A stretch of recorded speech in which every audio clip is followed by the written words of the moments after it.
안녕하세요. 시장을 배우는 시간, 매경학교에 입학하신 여러분 환영합니다. 매일경제TV 머니클래스의 김연서입니다. 안녕하세요. 여러분의 머니 멘토, 머니클래스의 김기은입니다. 단순한 뉴스, 그 너머 돈이 흐르는 원리, 시장이 움직이는 배경, 그리고 내 자산을 키워가는 지혜를 함께 나눕니다. 투자 어렵다고만 느껴지셨나요? 머니클래스와 함께라면 다릅니다. 네, 실전 투자에 꼭 필요한 지식부터 인사이트 쉽게 공부해 보겠습니다. 오늘 1교시에는 어떤 수업이 좀 준비가 되어 있나요? 네, 오늘 2교시에서는요, MBN골드 성하준 매니저의 글로벌 전력의 핵심 원전 수업이 준비돼 있고요. 이어지는 2교시에서는 피나클 경제연구소 장재철 대표의 시장을 움직일 매크로 이슈 수업이 준비돼 있습니다. 여러분의 돈 공부 파트너 머니클래스와 투자부터 주식, 부동산, 또 금리까지 매일 쏟아지는 정보 속에서 진짜 나에게 필요한 건 무엇인지 헷갈림은 줄이고 또 실력은 높이는 시간. 기초부터 탄탄하게 실전까지 똑똑하게 차근차근 한 걸음씩 공부하는 머니클래스. 지금 바로 시작합니다.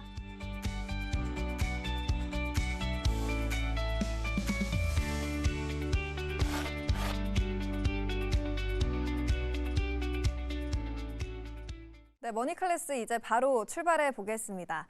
이 시장을 이기려면 주식시장에 끌려다니지 않는 법 아는 게 중요하겠죠. 이 급변하는 시장 속에서도 뒤처지지 않는 최적화된 포트폴리오 구성법을 알려줄 선생님 오늘 모셔봤습니다. 오늘은요, 수익 만점 특급 사수 MBN골드 성하준 매니저와 함께 보겠습니다. 매니저님 안녕하세요. 안녕하십니까.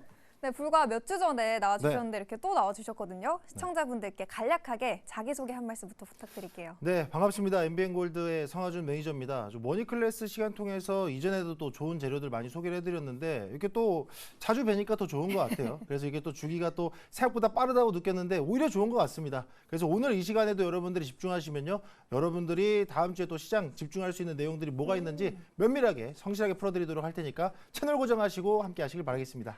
네, 지난주 이 시간에 선생님이 자동차 가져와 주셨잖아요. 네네. 관세 수혜주, 자동차주를 이제 저점에 공략해 봐야 된다라는 전략을 주셨는데 정말 최근에 자동차주가 좋은 흐름을 보여줬어요. 현대차, 기아뿐만이 아니라 부품주까지도 일제히 급등하는 지금 신고가 찍은 종목들도 많이 보이고 있는데 자동차주 지금 좀 업데이트할 내용들이 있을까요?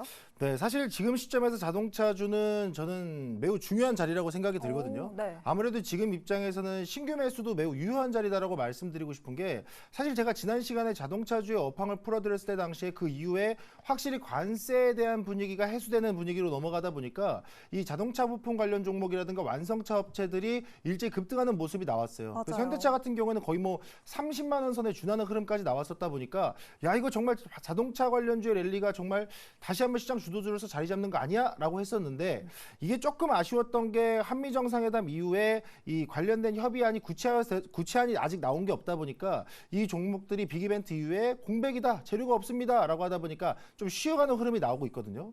근데 제가 말씀드렸다시피 현대차, 기아 여전히 실적 뚜렷하고 관세에 대한 우려도 25%에서 15% 적용이 시작되기 때문에 네. 그에 대한 관점에서 비용이 절감된다라 그러면 이거 수익성 개선이 나오는 자리거든요. 근데 여전히 현대차와 기아가 그에 대한 시세, 이 주가에 반영이 되지 못하고 자동차 부품주들 또한 미국 현지화 기업들 주목해 보시라고 말씀드렸는데 일정 구간 반응 나오고 나서 쉬어간다라 그러면 저는 오히려 자동차 부품주는 뭐 오늘 주제와 별개로 다시 한번 여러분들이 주목해 보셔도 좋은 종목들이 아닐까라고 생각이 들고 있기 때문에, 만약 여러분들이 관련 종목들에 대한 흐름들을 좀 아직 포착하지 못하셨다라 그러면 오늘 이 방송 통해서 다음 시간부터라도 이 자동차 관련주도 함께 같이 열어보는 것도 좋지 않을까, 좀 이렇게 말씀드릴 수 있을 것 같습니다. 네, 자동차 이 관세율이 또 15%로 전망해 주신 것처럼 인하가 됐기 때문에 이 수익성 개선에 대한 기대감 대비 여전히 좀 주가가 더 오를 수 있는 룸이 남아있다라고 진단을 해주셨고요. 지금과는 좀 쉬어가고 있기 때문에 추가적으로 룸이 남아있다라는 진단 남겨주셨습니다.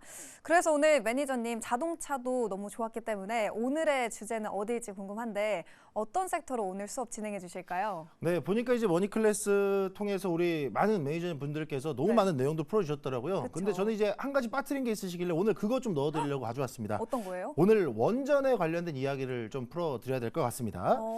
사실 이 원전이라는 재료도요, 여러분들이 꼭 집중을 해보셔야 되는 게 우리가 지금 계속 기다리고 있는 게, 그러니까 제가 앞서 말씀드렸던 것처럼 자동차 관세에 대한 협상 끝났는데 구체안이 나오지 않아서 주가가 좀 주춤하고 있다. 사실 네. 원전도 똑같거든요. 그러니까 우리가 이번에 한미 정상회담 이후에 원자력 협정 개정에 대한 기대감이 있었는데 그 내용들이 지금 주가에 반영이 안 됐어요. 그렇다 보니까 현 시점에서는 이 원자력 협정 개정에 대한 부분들의 결과가 언제 나올 거냐, 그 대기 심리 때문에 지금 원전주가 갈까 말까 하고 있는 이 갈팡질팡하는 흐름들이 나오고 있는 건데요. 이 원자력 협정 개정이 왜 중요하냐면, 여러분들이 뭐 뉴스라든가 소식 들어서 아시겠습니다만은 이 우리나라가 핵 추진 잠수함에 대해서 미국과 어느 정도 좀 이제 이 의사를 좀 같이 했다, 좀 네. 서로 협력을 해주겠다라고 이야기된 부분이 있는데, 이게 단순히 핵 추진 잠수함을 오케이 사인을 내주는 거로 끝날 게 아니고 그에 대한 연료의 가능성까지 열어줘야 되는 상황이죠. 그 내용이 한미 원자력 협정 개정에 들어간다는 얘기거든요. 근데 아직까지 그에 대한 자세한 내용들이 나오지 않았다 보니까 시장이 원자력 협정 개정 기대감에 지금 주춤을 하고 있는 건데, 그렇다면 저는 이렇게 주춤하고 있는 상황에 어차피 해결될 수 있는 재료라 그러면 여러분들이 지금 원전주의 조정 구간을 한번 좀 노려보는 것도 괜찮지 않냐라는 말씀을 좀 드리고 싶은 겁니다. 아시겠지만 이제 미국 같은 경우에는요, 아무래도 지금 이 원전 르네상스, 그러니까 아무래도 지금 전력의 대란 속에서 이 전력 수급을 계속 어디서 끌어와야 되는가에 대한 고민이 많은 상태인데, 네. 거기에 중심은 당연히 원전이 될 수밖에 없는 상황이잖아요. 그렇다 보니까 미국이 계속해서 원전 르네상스를 외치고 있는 거고요. 게다가 지금 미국과 일본의 정상회담 이후에 팩트시트 나온 걸 보니까 거기도 이미 주요 기업들과 협업을 해서 원전 사업에 뛰어든다라고 재료가 나왔어요. 근데 아직까지도 우리나라도 가능성은 있으나 그 재료가 확실하게 나오지 않았다 보니까 미국이 계속 갈망하고 있는 이 전력 시장에 대한 원전을 우리와 협업하는 관계에 있다라 그러면 우리는 당연히 한국과 미국, 그리고 한국과 일본, 이 세 국이 공동 수출 패키지로 묶어서 원전주를 한번 좀 들여다보셔도 좋은 자리가 아닐까라고 생각을 하고 있기 때문에, 네. 이게 만약 원자력 개정 협정이 현실화된다, 그럼 이건 아마 수십조 원대 아마 이 대형 프로젝트가 현실화될 수 있다라는 걸 놓고 보면, 저는 현 위치에서는 원전주가 올해 연말까지 시장을 강하게 끌어줄 수 있는 아주 중요한 재료가 되지 않을까, 좀 이렇게 생각하고 있기 때문에 원전주를 한번 주목해 보셔라, 좀 이렇게 한번 정리해 보도록 하겠습니다. 최근에 또 조선주 마스가 프로젝트에 이어서 마누가 프로젝트도 네네. 거론이 되고 있죠. 이 한미 협력의 이 관세 카드로 이제 조선에 이어서 원전까지 거론이 되고 있는 상황인데, 원전 관련주 지금 꼭 주시해 보시면 좋을 것 같습니다. 원전 관련해서 지금 이쪽을 주목해야 될 이유를 좀 쭉 정리해 보고 싶은데요. 또 네. 다른 이유 어떤 게 있을까요? 사실 지금 입장에서는 앞서 살짝 말씀드리긴 했습니다만은 결국엔 전력 대란이죠. 그러니까 최근에 있었던 이 엔비디아 젠슨항 CEO와 삼성전자, 현대차의 깐부 회동, 네. 이것도 결국에는 AI잖아요. 그러니까 우리가 시장에서 정말 원하는 이 AI 시장을 현실화시키기 위해서는 결국에 그 많은 AI들, 인공지능을 어떤 전력을 통해서 돌릴 거냐라는 게 중요한 거거든요. 그러니까 우리나라가 GPU 26만 장을 받는다, 이벤트는 좋습니다. 근데 지금 그거를 어떻게 활용할 것인가, 어디서 전력을 끌어올래, 이게 문제인 거거든요. 근데 여러분들 흐름 보시면 아시겠지만 AI 반도체 관련주 움직이면서 제가 항상 방송에서 여러분들한테 반도체주 움직일 때 파생될 수 있는 종목들이 전선 전력 설비 인프라 관련주 움직일 거고, 결국에는 하드웨어 쪽으로 로봇주가 반응할 거다라고 말씀을 드렸단 말이에요. 네. 근데 그러면서 결국 이 둘을 움직일 수 있는 건 전력, 원전에 집중해 보셔야 된다라고 말씀드렸는데, 이 세 가지 중에 두 가지는 반응 나왔는데 원전 하나만 반응이 안 나왔어요. 그래서 결국에는 이제 미국도 이 AI 팩토리, AI 데이터 센터, 이런 전력 대란이 계속되고 있는 상황이다 보니까 이에 대한 전력 수급을 어디서 끌어올 거냐, 결국에는 원전이 될 수밖에 없다라고 말씀을 드려야 될 것 같고요. 실제로 그렇다 보니까 트럼프 행정부도 신재생 에너지보다는 원전 쪽에 집중을 하고 있고, 미국의 주요 원전 기업인 테라파워라든가 뭐 뉴스캐리라든가 오클로라든가 네. 이런 주요 기업들도 대형 원전은 기본이고 소형 모듈 원전에 대한 신규 착공까지 준비를 하고 있다라는 소식이 전해지다 보니 이 안에서 우리 이 K원전에 대한 기대감이 계속 나오는 거예요. 그래서 이전에는 어떤 특정 기술에 대한 라이센스만 수출하는 정도였다라 그러면, 지금은 우리가 본격적으로 그 구간에 뛰어들어서 실제 시공을 하고 유지보수하는 그 구간까지 지금 자리매김하고 있다 보니까 우리 K원전에 대한 수출력이 우리 미국과의 협업 가능성을 조금 더 기대감을 키워주고 있는 구간이 아닌가라고 생각을 좀 하고 있고요.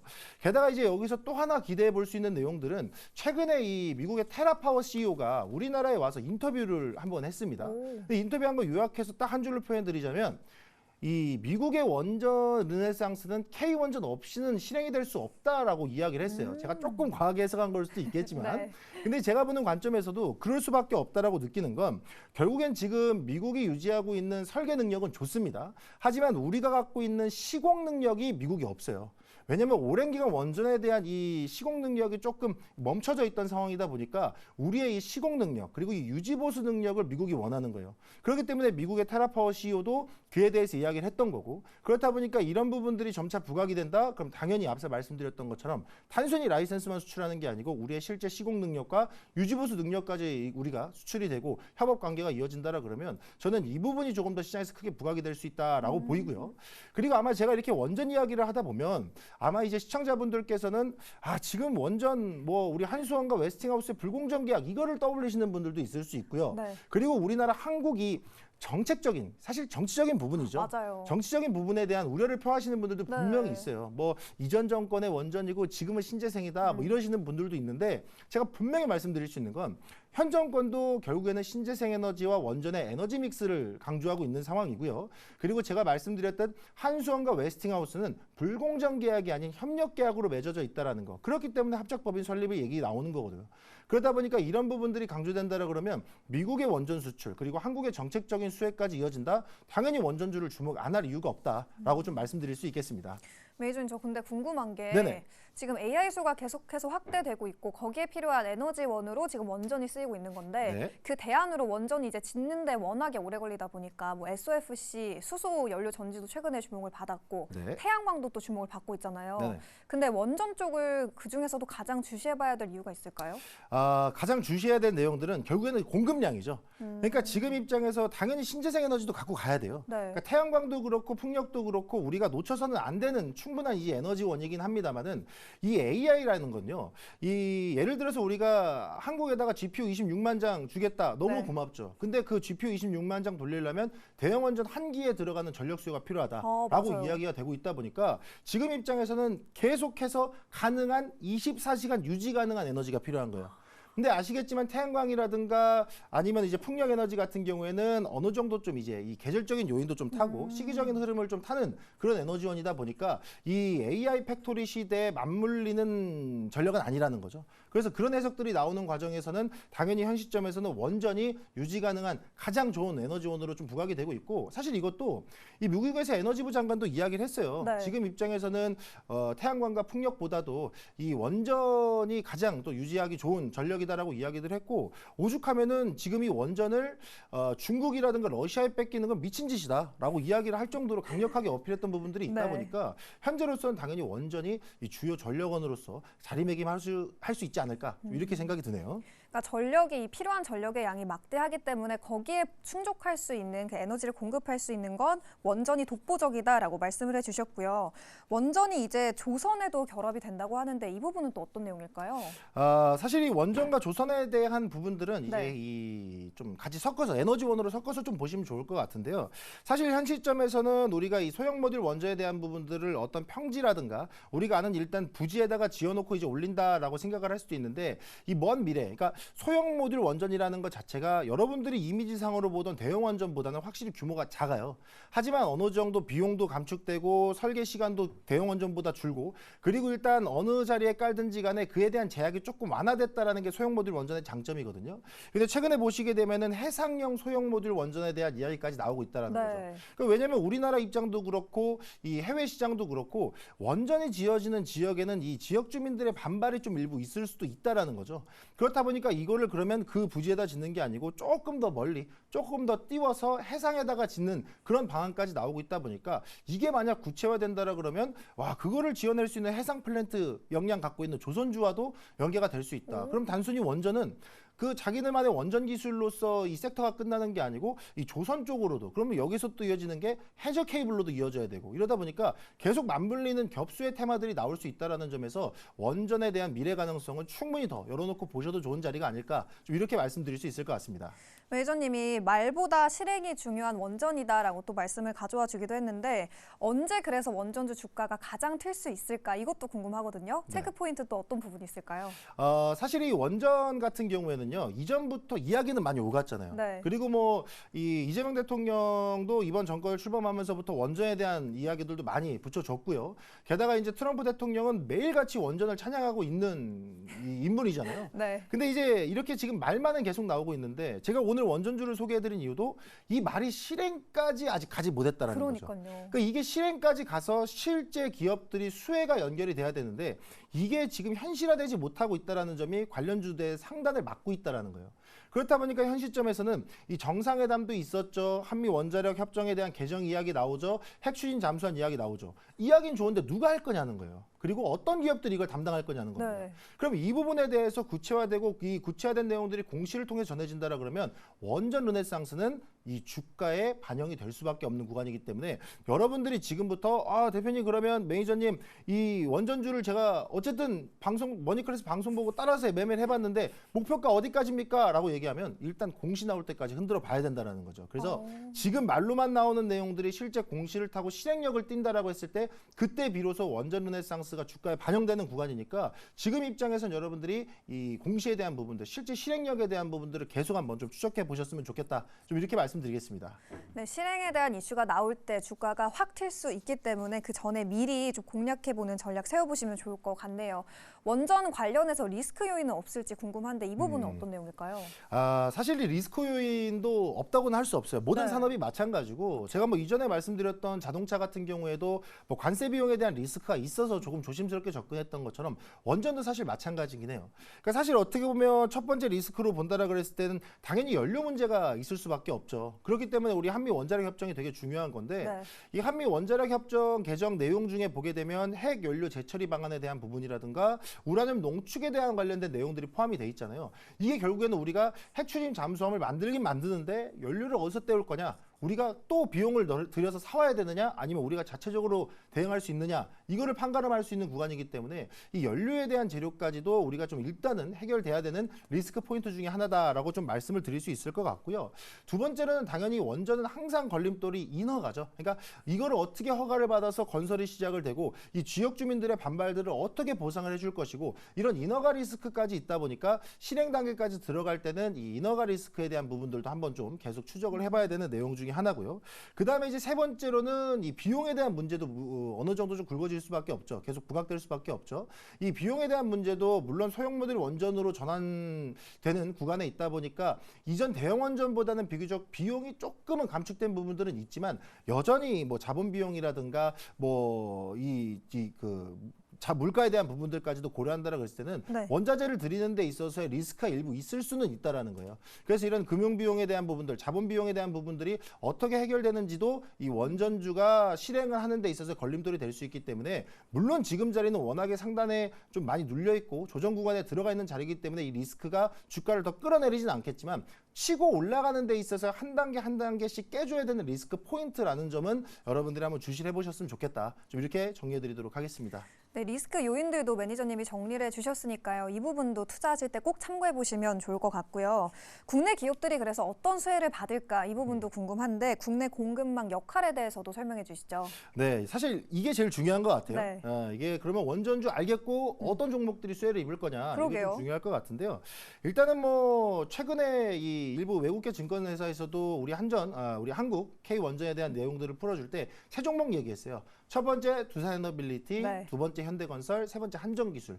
그리고 이 세 기업들의 K원전에 대한 이 시너지를 표현을 하면서 목표 주가를 다 상향 조정해 놓은 상태였거든요. 그러니까 그런 흐름들을 보면 저도 일단은 요 세 개 K원전의 대표 기업들 당연히 이야기를 안 할 수가 없을 것 같은데 네. 저는 먼저 한전기술부터 좀 풀어드려야 될 것 같아요. 이거를 좀 어떻게 좀 비유를 하자면 한전기술은 이 원전의 두뇌다라고 좀 표현을 해드리면 좋을 것 같거든요. 이 원전에 대한 설계라든가 개통이라든가 이런 안전 해석들을 좀 담당하고 있는 주요 이 기업이다 보니까 단순히 우리가 이 원자로의 핵심만 설계해서 만들어놨다라고 해서 끝날 게 아니고 이 안에서 어디로 이 전력을 흘려보낼 거고 이에 대한 이 통제를 어떻게 할 것인지 그거를 설계하는 게 한전기술이기 때문에 그에 대한 역량이 또 글로벌 탑 기업인 만큼 그에 대한 기대감이 한전기술이 또 하나의 또 모멘텀으로 작용될 수 있다. 좀 말씀드리겠고요. 두 번째로는 두산에너빌리티예요. 그러면 이제 한전기술이 두뇌였으면 두산에너빌리티는 뭐냐? 몸체라고 보시면 돼요. 그러니까 두산에너빌리티가 만드는 것은 결국에는 이제 원자로라든가 증기발생기라든가 터빈이라든가 이런 주기계들을 담당하는 기업이다 보니까 이 주기계들이 몸체를 이렇게 만들어주면 한전기술이 두뇌로서 그 역할이 원활하게 돌아갈 수 있게끔 만들어준다는 거죠. 자, 그러면 이 모든 것들을 정상적으로 돌아갈 수 있게 통제하는 게 누구냐? 현대건설입니다. 현대건설이 모든 것들에 돌아갈 수 있게끔 EPC 역량을 통해서 이 모든 것들이 돌아갈 수 있게끔 통제하는 기업이다 보니까 현대건설까지 같이 맞물려요. 그러면 이 세 개의 종목들, 이 세 개의 기업들이 맞물리면서 K원전에 대한 시너지를 터뜨려 준다라 그러면 여기에서 미국의 웨스팅하우스가 갖고 있는 원자로 설계, 뭐 AP1400, APR1400이라든가 뭐 AP1000이라든가 이런 원자로 설계에 대한 역량들이 합쳐지면서 시너지가 터지는 거기 때문에 지금 이 K원전들에 대한 이 주요 이 기술들과 역량들을 계속 주목해 보시면 좋을 것 같고요. 그럼 이제 이거 세 개만 하면 섭섭하죠. 네. 한 종목 더 풀어드리자라 그러면 한전 KPS 좀 보시면 좋을 것 한전 같아요. KPS. 네, 이 원전을 잘 만들어놨어요. 팔다리, 두뇌, 몸체 다 만들어놨어요. 네. 근데 그럼 이거를 누가 유지보수해 줄 거냐 이거예요. 누가 보충해주고 누가 뭐 다치는데 부위 치료해주고 누가 해줄 거냐? 그 역량이 한전 KPS예요. 유지보수 역량에 대해서는 한전 KPS도 글로벌 탑 기업이라도 좀 이야기가 나오고 있다 보니까 이 한전 KPS에 대한 재료까지 같이 붙어준다라 그러면 저는 이 모든 K원전 밸류체인 종목들이 조금 더 강하게 시너지를 낼 수 있다. 그래서 이 관련 기업들 계속 주목해 보셔라 말씀드리겠습니다.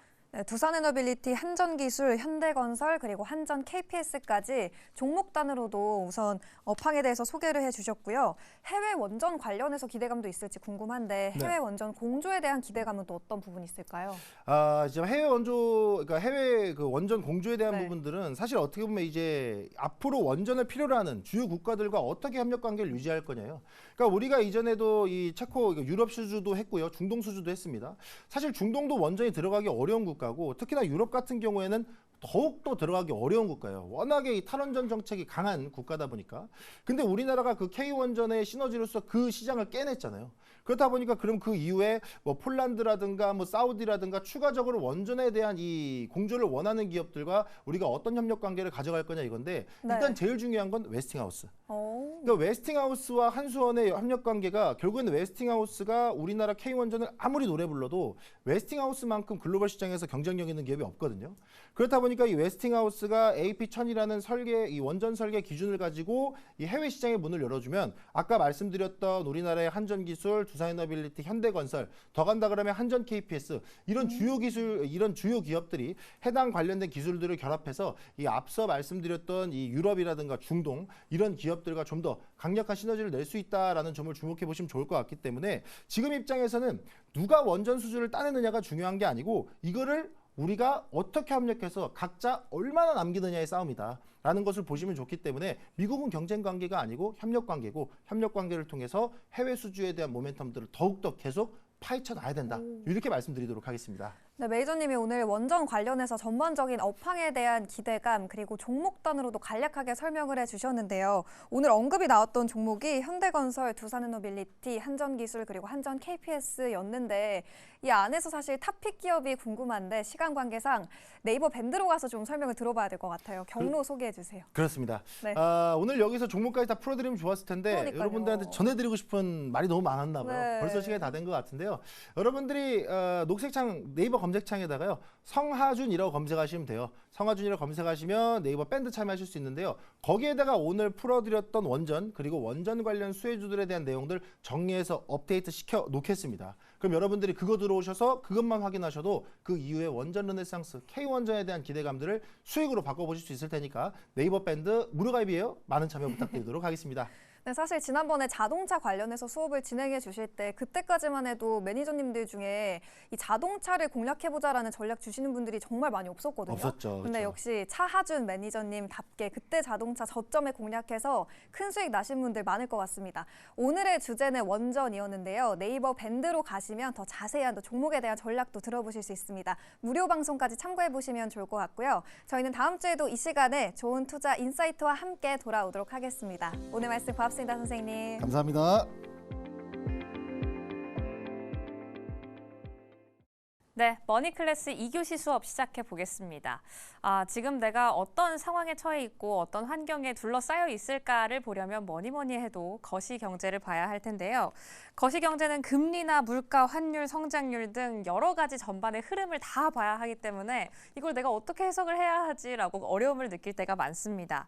하지만 이게 시장의 방향이나 또 자금의 이동, 지금 돈이 어디로 가고 있는가 이런 것들을 나타내주기 때문에 안 읽고 넘어갈 수는 없는 지표들인데요. 그렇기 때문에 이번 2교시 수업에서는 피나클 경제연구소 장재철 대표 모시고 시장을 움직일 매크로 이슈에 대해서 짚어보겠습니다. 대표님 모실게요. 어서 오세요. 네, 안녕하세요. 네, 반갑습니다. 저희 이렇게 칠판을 뒤에 두고 학생과 선생님이 대화를 하는 컨셉인데 두 번째 머니클래스 방문해 주셨어요. 일단 간단하게 자기소개 한번 부탁드립니다. 네, 저는 장재철이라고 하고요.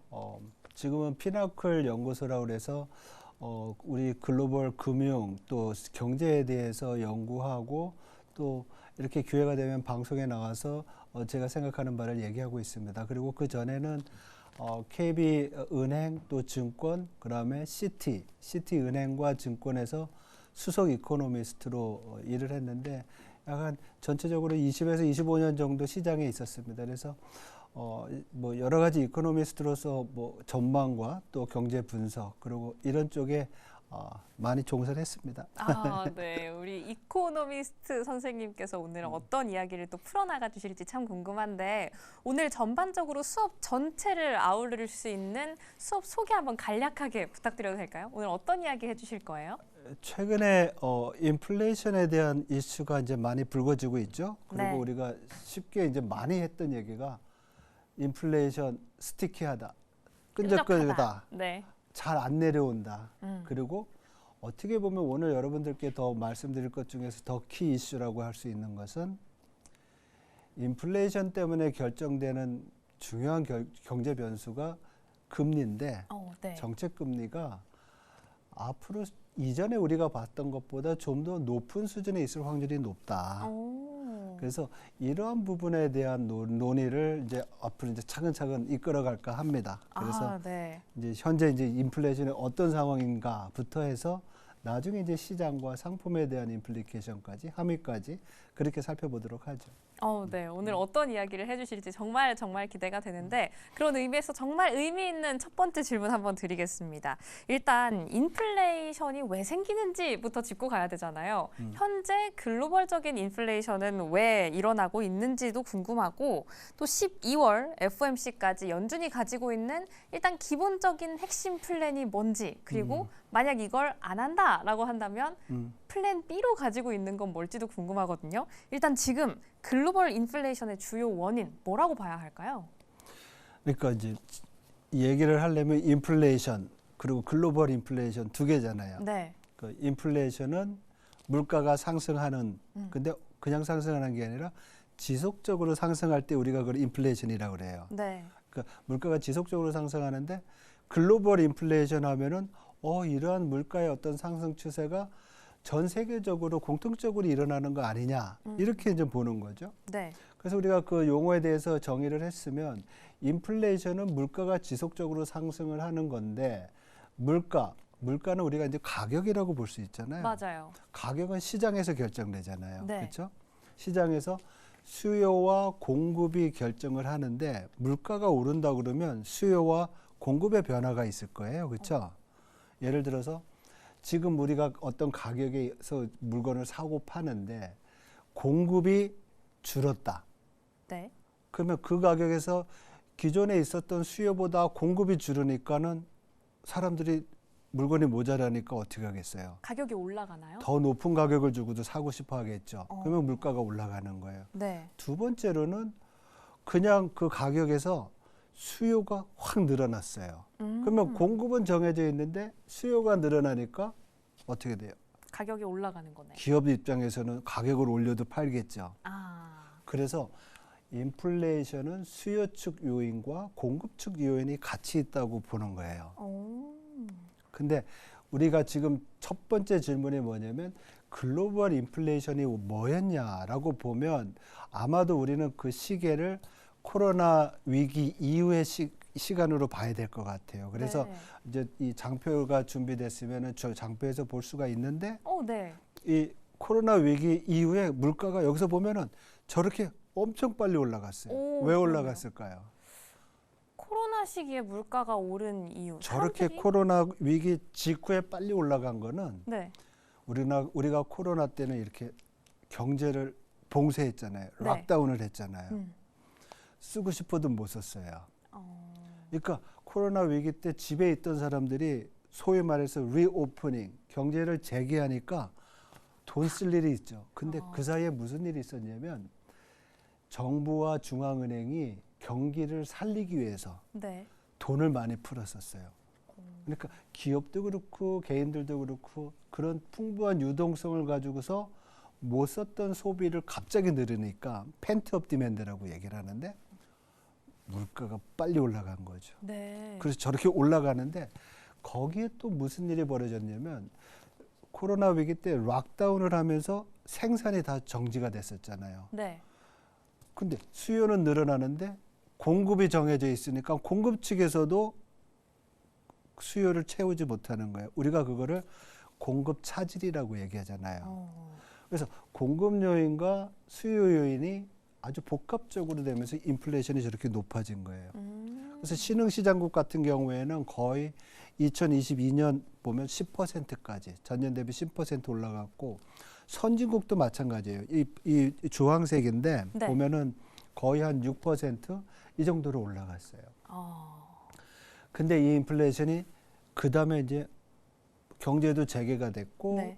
뭐 쓸 만큼도 다 쓰면 내려와야 되는데 그러니까요. 못 내려와요. 왜 못 내려오고 있는 거예요? 스티키하다 그랬잖아요. 끈적끈적해서요? 끈적끈적한데 왜 끈적끈적하냐? 경제 활동이 수요와 공급이 조정이 됐는데도 불구하고 저렇게 못 내려오는 거는 공급망에서의 차질이 생각보다 오래 가는 거예요. 그러니까 새로 생산을 재개를 했지만은 충분히 옛날과 같은 시스템으로 공급을 못 하니까 물가가 못 내려오고 있는 거죠. 공급 부분에 아직까지는 문제가 있는 그렇죠. 그러니까 공급 부분의 문제로 우리가 뭐 많이 얘기를 하는 게 그 어떤 생산에서의 어떤 구조 변화도 있지만 두 번째로는 미국과 중국이 네. 지금 또 무역 전쟁을 하잖아요. 네. 그러면서 뭐 프렌드 쇼링, 리쇼링 이런 얘기를 많이 해요. 생산을 밖에서 하지 않고 더 구체적으로 얘기하면 세계의 공장이라고 했던 중국에서 하지 않고 자기 나라에서 와서 해라. 아니면 뭐 동맹국에서 해라. 그러니까 옛날보다 생산비가 많이 올라가죠. 그러니까 물가가 잘 못 내려와요. 거기다 또 한 번 더 영향을 미친 게 트럼프가 관세를 매긴다고 하니까 트럼프 대통령의 관세가 어떻게 보면 수입 물가를 올려주는 그런 문제가 있거든요. 그래서 지금의 글로벌의 인플레이션은 지금 2020년 때보다는 많이 내려와 있지만 우리가 내려오는 과정을 정상화 과정이라고 보더라도 정상화 과정이 코로나 위기 이전보다 더 못 내려오는 이유는 지금 말씀드렸던 공급 측에서의 차질, 또 관세 이슈 이런 것들이 복합적으로 작용하는 거죠. 근데 더 중요한 거는 이게 내려오면 어디까지 내려와야 되느냐 이런 문제잖아요. 네. 많은 중앙은행들, 특히 선진국의 중앙은행들은 인플레이션이 2% 정도. 연준의 목표치. 그렇죠. 인플레이션 타겟이라고 그러죠. 네. 이 물가 타겟, 목표. 그게 2%까지 와야 되는데 그게 되게 어렵죠. 그래서 우리가 이제 신문에서 많이 보는 게 라스트 마일, 마지막 1마일을 놔두고서 이 마지막 1마일이라는 것은 인플레이션이 내려오다가 2% 가까워졌는데 네. 그 전에는 이렇게 빨리 내려왔는데 네. 2%까지 가는 길이 그렇게 멀다는 거예요. 하나를 남겨놓고 계속 이렇게. 네, 다시. 그러니까 저기서 보면은 쭉 2030년까지 봐도 선진국의 물가가 2%를 달지 안 달지 모르겠다는 거죠. 그래서 이러한 것들이 지금의 문제뿐만 아니라 앞에서도 말씀드렸지만 네. 앞으로의 금융시장에도 영향을 줄 수 있는 그런 이슈다 이렇게 볼 수가 있는 것 같아요. 그렇다면 이걸 좀 해결하기 위해서 연준은 어떻게 플랜을 짜고 있는지 궁금해요. 어떤 식으로 좀 이 금리를 방향을 가져가려고 하고 또 차선책으로 가지고 있는 플랜 B는 어떻게 좀 수립을 해두고 있나요? 근데 거기서 이제 또 문제가 되는 거죠. 지금 문제는 인플레이션은 스티키하다. 네. 안 내려온다. 네. 그러면 인플레이션이 높대라는 거잖아요. 그렇죠. 근데 높으면은 금리를 올려야 되거든요. 네. 왜 금리를 올려야 되냐? 인플레이션이 높다고 하면 이 물가에 대한 압력이 공급 측 요인은 우리가 놔둔다고 하더라도 수요 측 요인에서 물가를 잡아야 되는 거예요. 물가를 잡으려면 금리를 올려서 수요와 투자를 좀 위축을 시키면 아. 수요가 줄으니까 물가가 내려올 수 있잖아요. 네. 근데 문제는 뭐였냐면 저렇게 물가가 상당히 높으니까 네. 연준이 금리를 많이 올렸죠. 얼마큼 올렸냐면 2022년 3월 달인가요? 그때 제로 금리에서 이제 금리를 인상하기 시작해요. 미국 연준, 중앙은행인 연준의 정책 금리를 보면 그때 금리가 0에서 0.25%예요. 네. 근데 그 2022년 3월 달 0.25%를 25bp 올려서 0.5%를 만들어요. 그 상한을. 네. 그런 다음에 2023년 7월까지인가 11번을 금리를 계속 올려요. 아, 계속요. 얼마큼 올리냐면 5.5%까지 올려요. 계속 올려서 쌓인 게 5.5%가 그렇죠. 된 거예요. 그러니까 평균적으로 보면 11번이니까 뭐 거의 한 50bp 그 정도씩 매번 올렸다고 보시면 돼요. 어떨 때는 75bp 0.75%포인트 올렸고 이렇게 올려놓으니까 물가가 저렇게 이제 좀 잡아지기 시작을 하는 건데 네. 아직까지 높은 거예요. 아. 지금 왜냐면 5.5%에서 이번 10월까지 내린 게 4%예요. 그러니까 아직 많이 남아 있네요. 아직 못 내린 거죠. 아. 그러니까 이거를 우리가 왜 인플레이션이 있는데 금리를 내려야 되냐? 지금의 수준에서의 그 금리 수준은 인플레이션이 좀 내려오기는 하지만 어쩌다 보면은 경기를 너무 죽여가지고 경기가 리세션에 빠지면 네. 그게 더 큰 문제거든요. 경기가 더 침체되니까. 네. 그래서 인플레이션이 점진적으로 안정된다는 가정하에서 금리를 내리는 건데 가정이 점진적으로 이제 내려가는 거잖아요. 네. 근데 이게 이제 베이스 시나리오고 거기에 따라서 금리를 내리는 건데 아까 말씀하셨지만 대안적인 어떤 방법이 뭐냐. 네. 금리 통화 정책에서 대안으로 우리가 걱정하거나 우려하는 게 뭐냐면 물가가 점진적으로 내려오지 않고 그냥 유지가 된다든지 계속 그 자리에. 아니면 반대로 올라가는 경우가 있죠. 예를 들면 요즘 국제유가가 좀 올라가잖아요. 여러분들 지금 주유소 가보면은 휘발유 가격이 자꾸 올라가고 있어요. 네. 물론 거기에는 이제 워낙 약세가 돼서 환율 문제도 있지만은 이러한 것들이 물가 압력을 높여주면 금리를 못 내리게 되겠죠. 그래서 지금 어떻게 보면 이번 10월달 FOMC 연준 FOMC에서 12월달 금리 인하에 대한 시장의 기대가 엄청 컸었는데 네. 파월 의장이 데이터 보면서 하겠다. 그러니까 금리 못 내리는 거 아니야.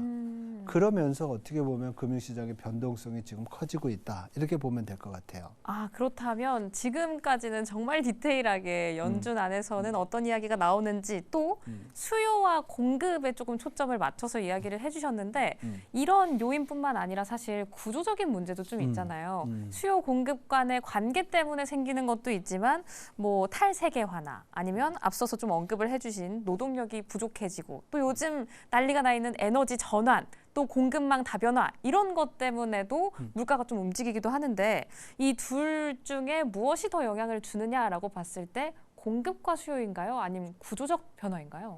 그러니까 구조적 변화가 공급과 수요에 영향을 미치는 거죠. 아, 결국 이렇게 다 건드리는 거군요. 그렇죠. 왜냐하면 우리가 뭐 공급 측 요인을 봤을 때 경기 순환적으로 경기가 좋았다 나빴다 할 때마다 뭐 변할 수 있는 부분이 있지만은 네.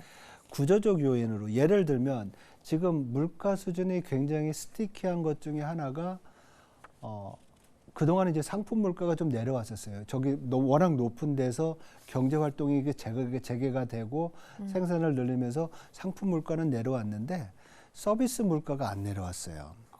서비스 물가가 안 내려오는 이유는 서비스 부분은 노동 집약적인 그런 분야라고 봐요. 네. 근데 노동 집약적이니까 노동을 많이 쓰니까 만약에 임금이 높아지면 서비스 부분에서의 물가를 올려주는 영향을 하겠죠. 네. 왜냐하면 가격이라는 거는 어떤 기업가가 자기가 만든 상품의 가격을 정할 때는 그 상품에 들어간 원가를 생각할 거 아니에요. 그렇죠? 맞아요. 그 원가에 임금도 들어가는 거예요. 네. 그러니까 임금이 올라가면 원가가 올라가니까 가격이 올라가겠죠. 결국엔 마지막 파이널 가격이 올라가는 거죠. 그렇죠.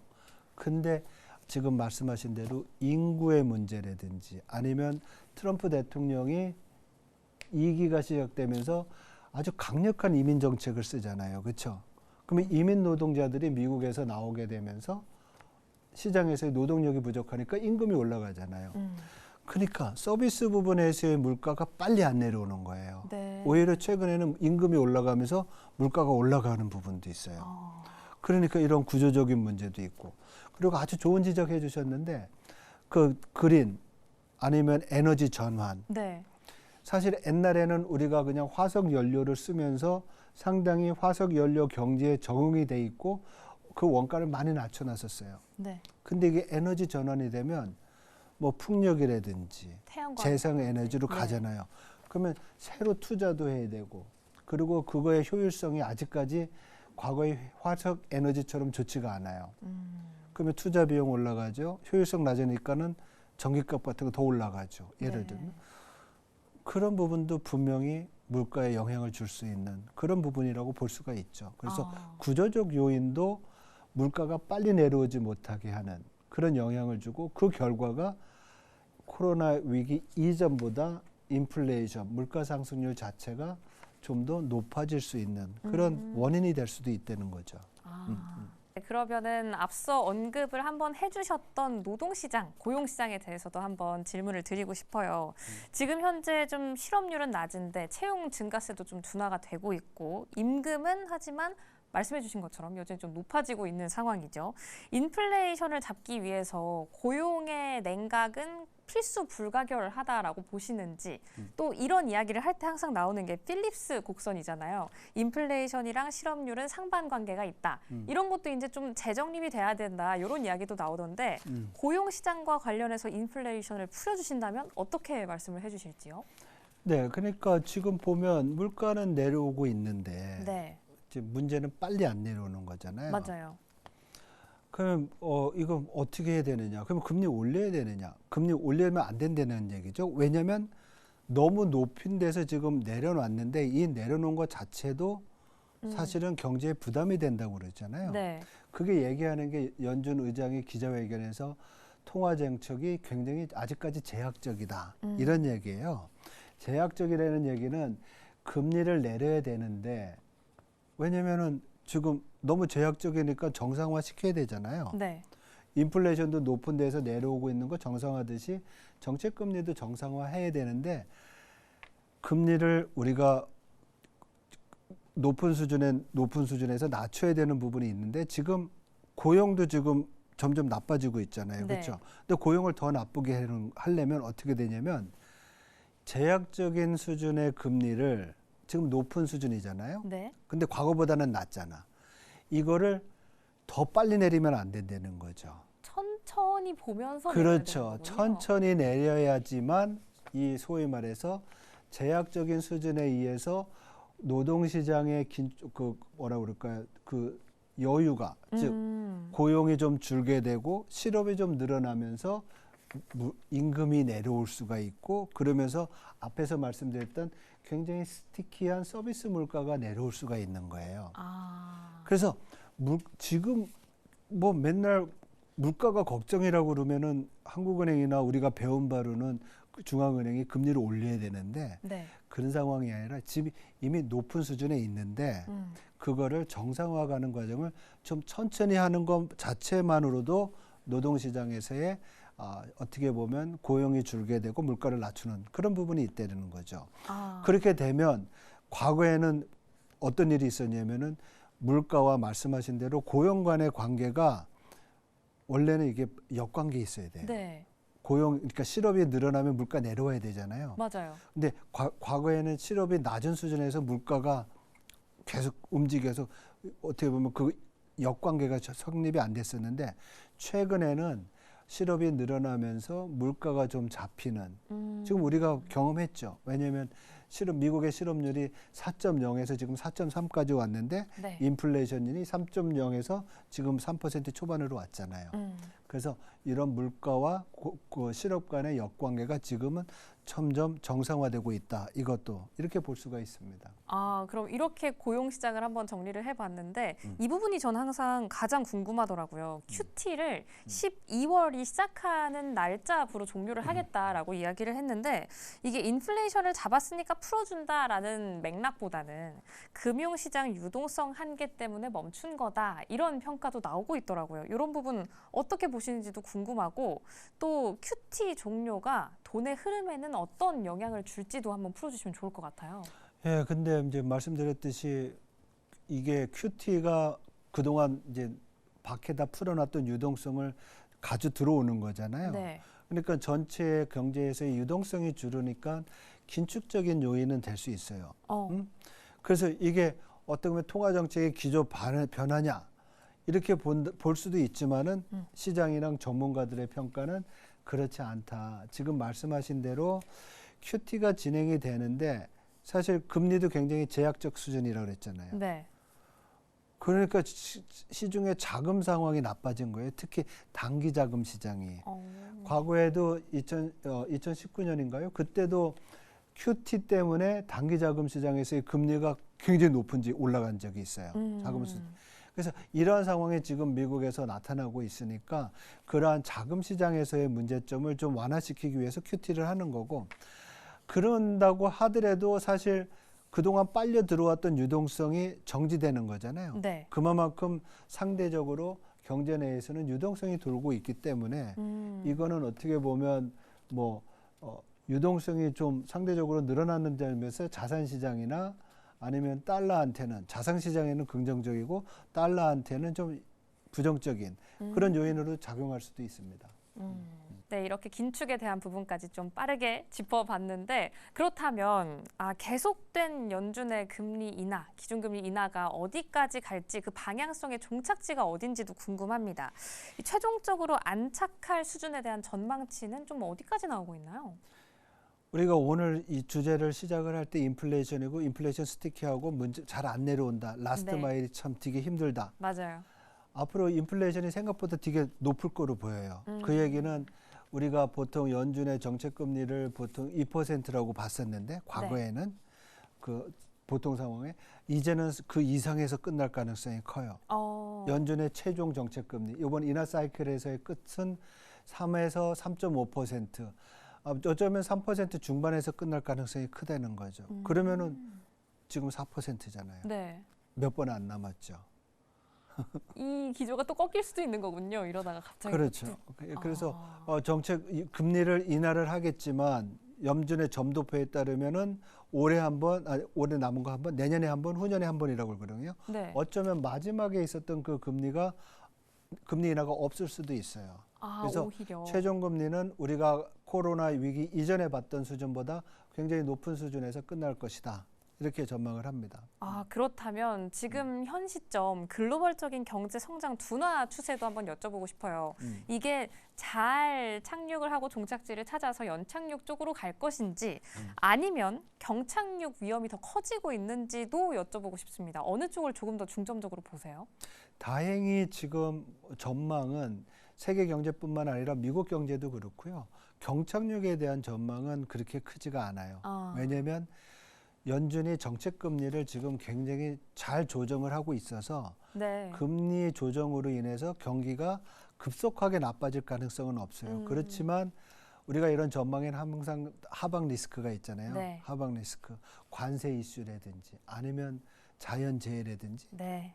요즘은 더 무서운 게 지정학 리스크잖아요. 맞아요. 이러한 부분들이 불거지지 않는다고 하면 적어도 2026년은 올해와 같은 세계 경제 전체로 놓고 봤을 때 성장세가 그냥 유지되지 않을까 이렇게 전망을 합니다.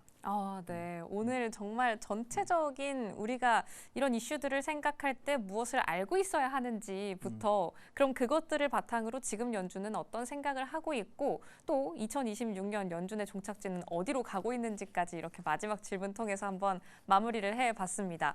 오늘 저는 진짜 배우고 가는 게 많은 것 같아요. 일단 초반부에 설명을 너무 디테일하게 잘 잡아주셔서 이 공급과 수요의 관점도 있고 또 구조적인 문제에 대한 이야기도 있을 수 있을 테지만 일단 이걸 나눠서 볼 게 아니라 서로 모두가 모두에게 영향을 주고 있고 그것이 결국에는 인플레이션이 스티키하게 남는 결과를 가지고 온 게 아닌가 싶습니다. 또 그렇기 때문에 연준이 금리 인하를 또 어떻게 해 나갈지는 또 파월 의장이 어떤 이야기를 내놓을지는 앞으로의 뉴스에 대한 팔로우업이 계속해서 필요한 시점이 아닐까 싶습니다. 참 중요한 시기에 중요한 선생님을 모신 것 같아서 오늘의 수업은 참 의미가 큰데요. 하지만 저희는 다음 시간에 더 재밌고 더 쉽고 더 이해하기 빠른 수업으로 한번 돌아오도록 하겠습니다. 오늘의 선생님 여기서 보내드릴게요. 오늘 말씀 정말 고맙습니다. 네, 고맙습니다.